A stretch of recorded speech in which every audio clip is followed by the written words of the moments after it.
So basically, surgeons have like a handful of things in their head that they know about movement.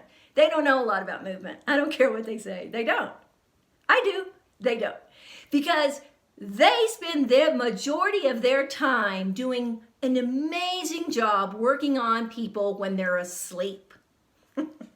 I spend my life watching every little move you make and why you make it and how you feel about making it and how you walked in the room and how you sat down and how you didn't sit down, and I find out as much as I can about your movement life.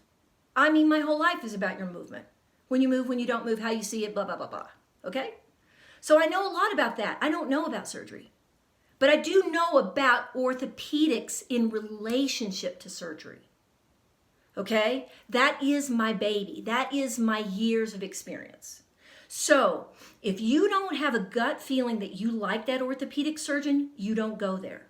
If you think that surgeon was wonderful, you still need to question, do I need the surgery?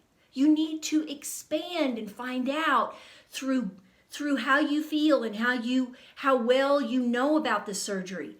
Okay?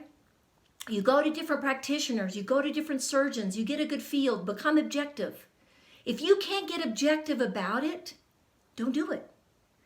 It's your body. Now let me tell you something else. You're not going to hurt these surgeons' feelings. Get over this. They do not want to do surgery on somebody that doesn't want their surgery. It can come into being a very bad scene later, okay? So don't worry about hurting their feelings. You're not going to hurt their feelings, and if you do, get over it. It's your body, you know? Okay, I'm sorry. Call me. Do a Zoom with me. I'll coach you along.